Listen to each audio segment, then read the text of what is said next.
équipiers qui partaient à la retraite. Et le métier m'a beaucoup plu, de suite, la spécialisation, les produits un petit peu atypiques et qui reviennent à la mode, bon et pas cher. Et c'est pour ça que ça m'a de suite très intéressé, ça a pas mal marché. Et du coup, j'ai voulu un petit peu me développer.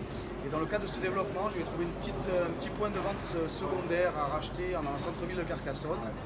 Et pour arriver à investir un petit peu dans ce magasin, c'est vrai que j'ai fait appel à la Chambre des métiers qui a permis de suivre ce dossier, de m'aider sur toutes les démarches, de m'accompagner financièrement avec une petite subvention qui m'a permis d'obtenir un petit crédit auprès des banques.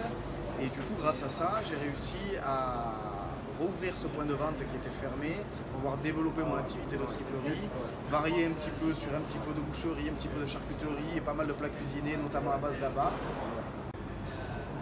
Voilà pour tout ce qui est des produits que je vends exclusivement français, qui viennent en très grande partie de l'abattoir de Castres.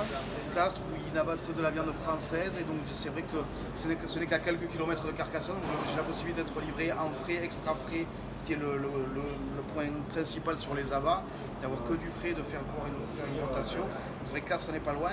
Et en parallèle, je travaille aussi sur tout ce qui est porc et un petit peu abat aussi au vin et bovin avec l'abattoir de Perpignan-Gouache à Perpignan, ce qui me permet d'avoir une très grande variété de produits, mais toujours frais et exclusivement dans du très local, voire régional.